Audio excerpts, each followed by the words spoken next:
Buenos días muchachos, continuamos con el desarrollo de los cursos virtuales.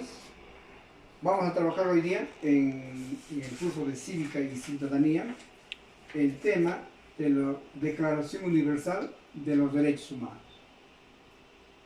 Ustedes saben muy bien por las clases anteriores que estábamos viendo, son los derechos que nos corresponden. En la misma Constitución Política del Estado dice que los derechos son innatos a la persona humana.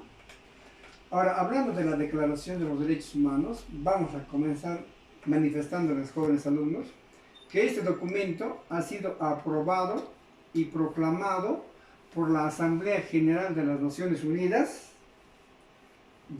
el 10 de diciembre del año 1948, después de un acontecimiento, de un hecho histórico que cobró la vida de millones de personas. Estamos hablando de la Segunda Guerra Mundial. Hasta antes de esta guerra mundial no se hablaba de los derechos humanos en forma total como lo es ahora. En ese tiempo los derechos eran parciales, hoy día ya no. Hoy día los derechos son inherentes a las personas humanas. Esta proclamación, esta declaración de los derechos humanos, la Declaración Universal, porque no solamente es válida para un país, sino para todos los países del mundo, porque ha sido creado por la Organización de las Naciones Unidas, tiene 30 artículos. Y entre sus postulados nos establece los derechos inherentes al hombre. Los derechos principales y fundamentales de esta declaración es el derecho a la vida, a la libertad y a la igualdad, que ya habían sido consagradas en la independencia de las 13 colonias y en la Revolución Francesa. Pero ya estamos hablando ahora después de la Segunda Guerra Mundial, donde se han dado el valor, se ha dado más importancia a los derechos humanos. Ahora bien, la Declaración Universal de los Derechos Humanos, jóvenes alumnos, tiene diferentes características. Y una de sus primeras características es que los derechos humanos son universales. ¿Por qué son universales? Porque incluye a todas las personas. Nadie en el mundo puede quedar excluido ni ser discriminado de hacer prevalecer sus derechos y su dignidad como personas. Son naturales los derechos humanos, porque desde su origen no provienen del Estado. El Estado no ha establecido nuestros derechos. Proviene de su naturaleza, de nuestra dignidad como personas. Proviene de ahí y no lo ha establecido el Estado. El Estado lo ha reglamentado después, utilizando las diferentes instituciones para que nuestros derechos sean inalienables. ¿Y por qué son inalienables? Porque ninguna persona puede renunciar ni negociar sus derechos. No puede una persona, te vendo mi derecho a la vida, o te vendo el derecho a mi dignidad. No se puede hacer eso. Son inalienables, nadie los puede tocar. Ni el mismo Estado puede disponer de los derechos ciudadanos. Por eso es que son inalienables. Y son obligatorios, porque todos tenemos la obligación de respetar las leyes, las normas y nuestras libertades y nuestros derechos. Así lo establece la ley. Son indivisibles, es otra característica de los derechos humanos, porque no podemos suprimir ninguno de nuestros derechos. Nadie puede decirnos, ni el Estado peruano, ni en dictadura, ni en democracia, te voy a respetar todos tus derechos, pero no te voy a respetar los derechos a la vida. No pueden hacer eso. Tampoco pueden decirnos, respeto todos tus derechos, menos tu derecho a la libertad, porque nuestros derechos son indivisibles, inherentes a las personas humanas, y son inviolables, porque no pueden ser lesionados ni destruidos. Nadie puede agredirnos físicamente, ni lesionarnos. Eso atentaría contra las personas humanas. Y cuando alguien hace eso, tiene que someterse a las normas, tiene que asumir las consecuencias de sus actos. Bien, esas son las características de los derechos humanos. Ahora, existen generaciones de los derechos humanos. Existen derechos humanos de primera generación, de segunda generación y de tercera generación. ¿Cuáles son los derechos humanos de primera generación? Son los derechos civiles y los derechos políticos. Son los derechos de primera generación. Estos derechos de primera generación, los derechos civiles y políticos, son llamados también libertades clásicas. Estas han sido motivadas por los reclamos de los movimientos revolucionarios. ¿Por qué hoy día solamente trabajamos 8 horas? Porque movimientos revolucionarios han establecido el derecho al trabajo solamente 8 horas. ¿Por qué hoy día no ganamos nuestro salario y no trabajamos ni los domingos ni los feriados? Son derechos que nos han otorgado, nos los hemos ganado a costa de la revolución. Hoy día ya han sido consagrados como derechos auténticos. No siempre ha sido así. Siempre han existido movimientos revolucionarios y los que han conseguido esos derechos ha sido el movimiento obrero, sindical, a nivel de todo el mundo. Pero eso va a ser tema ya cuando toquemos otras clases. Entonces, los derechos de primera generación son los derechos civiles y políticos. Para mencionarles algunos derechos de primera generación, el derecho a la vida, a la libertad y a la seguridad personal, libertad de pensamiento, libertad de culto, de opinión, de circular libremente por cualquier lugar dentro de mi país, el derecho a elegir y ser elegido, reconocer a la persona jurídica, a la vida privada, el derecho a reunión, de asociación, a contraer matrimonio, a formar partidos políticos, a pedir asilo político si veo que mis derechos han sido vulnerados dentro de mi país, el derecho a la ciudadanía. Esos son los derechos civiles y políticos de primera generación.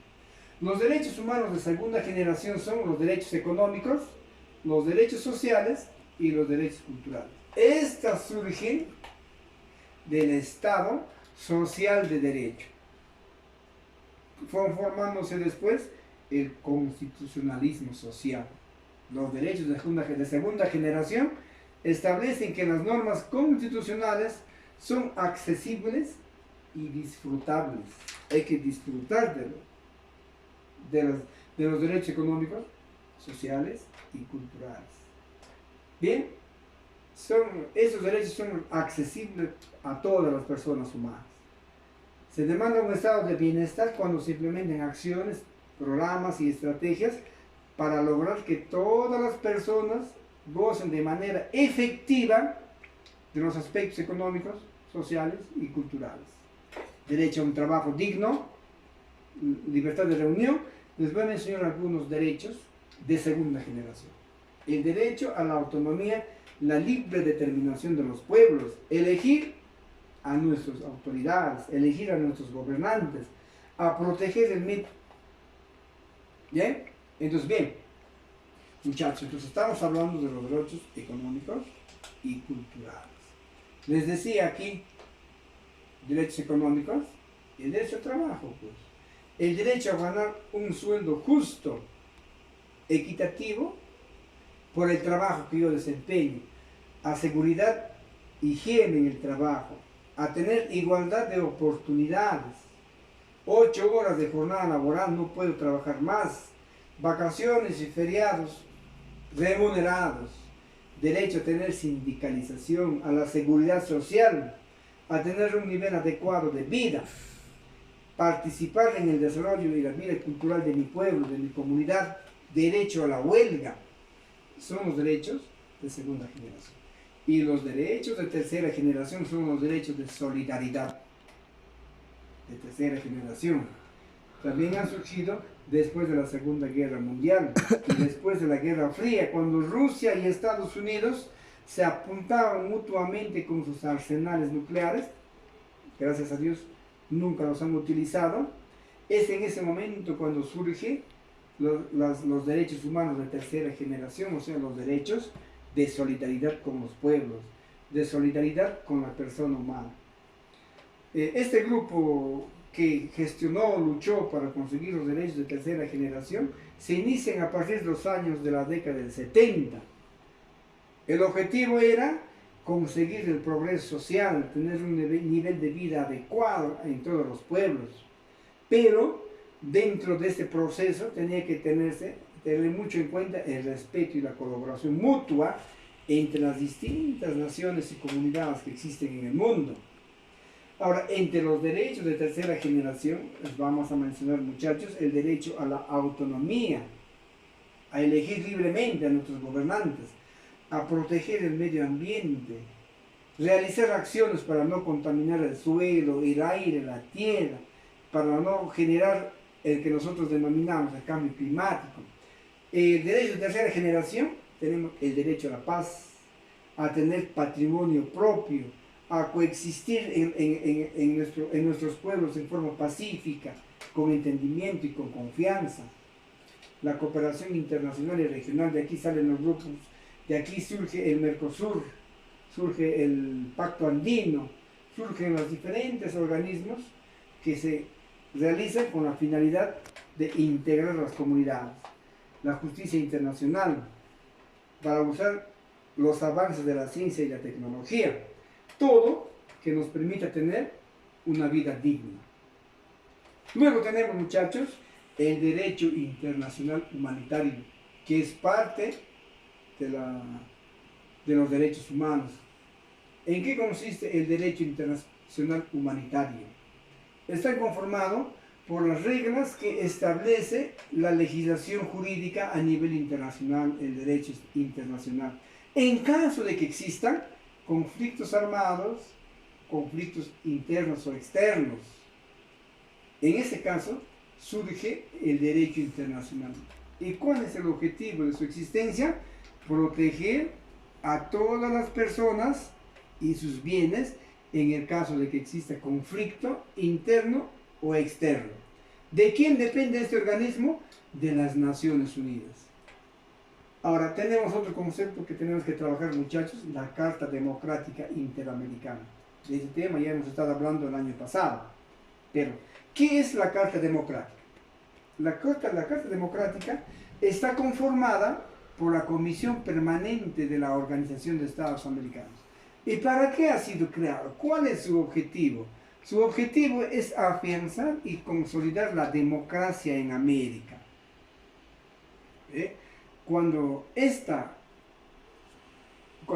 rompimiento de la democracia afecta a la dignidad humana, es cuando entra a ejercer funciones este organismo de la OEA, la Carta Democrática. ¿Bien? Entonces, en conclusión, ¿para qué sirve la Carta Democrática? Para consolidar la democracia. Cuando existen países que están estableciéndose dictaduras, por ejemplo, en el caso de hoy día Venezuela, en Venezuela no se vive democracia, en Venezuela se vive una dictadura. Y la Carta Democrática ha intentado por medios diplomáticos resolver este problema, pero lamentablemente en Venezuela Nicolás Maduro ejerce presión al ejército y a sus fuerzas coercivas y coercitivas, de tal manera que no hacen caso las disposiciones de la Carta Democrática Interamericana. Ellos están promoviendo la democracia, ese es el trabajo. Ahora, la Corte Internacional de Justicia de la Haya, que es otro organismo de las Naciones Unidas, esta fue creada en 1945. ¿Para qué sirve? ¿Cuál es su función? Solucionar los conflictos que existen antes que los países se declaran la guerra. Resuelve problemas cuyos países integrantes de la ONU no han podido solucionarlos internamente. ¿Dónde tiene su sede la Corte de Justicia de la Haya? En Ámsterdam, Holanda. ¿Qué es la Corte Internacional de Justicia de la Haya? Es el órgano judicial de las Naciones Unidas. Esa es la Corte de Justicia de la Haya. Para darles algunos ejemplos, muchachos, por ejemplo, yo ya les conté, les manifesté y trabajamos con ustedes, hemos compartido, cuando en el año 93 Fujimori despidió a 11.000 trabajadores del sector público, estos demandaron ante la Corte Internacional de Justicia de la Haya. Después de casi 15 años, ¿por qué demandaron a la Corte Internacional de Justicia de la Haya? Porque la justicia peruana no les dio la razón. Entonces han recurrido a un organismo internacional, a un tribunal de justicia internacional que se llama la Corte de la Haya. Esta corte dio razón a los trabajadores despedidos y les repuso a su trabajo a todos. Entonces, y esta corte, muchachos, no actúa por delitos comunes. Ellos actúan y defienden a personas y a instituciones que han sido violentadas y vulneradas sus derechos humanos. Y el derecho al trabajo es un derecho universal. Es por eso que ellos asumen la justicia. La Convención Americana de Derechos Humanos. La Corte de la Haya es una corte de justicia mundial. Y la Convención Americana de Derechos Humanos es una corte de justicia que solamente sirve para los países de América. Nada más. También se le llama Pacto de San José. Esto fue suscrito en noviembre del año 1969 y entró en vigencia el 18 de julio del año 78. ¿Cuál es su objetivo? Defender los derechos humanos. ¿Cuál es el objetivo de la Corte de la Haya? Defender los derechos humanos. Cuando la Corte Americana de Derechos Humanos no hace justicia, todavía hay una instancia donde apelar, que es la Corte de Justicia de la Haya. Ahora bien, ya para terminar, muchachos, ¿cuáles son aquellos instrumentos internacionales que protegen los derechos humanos?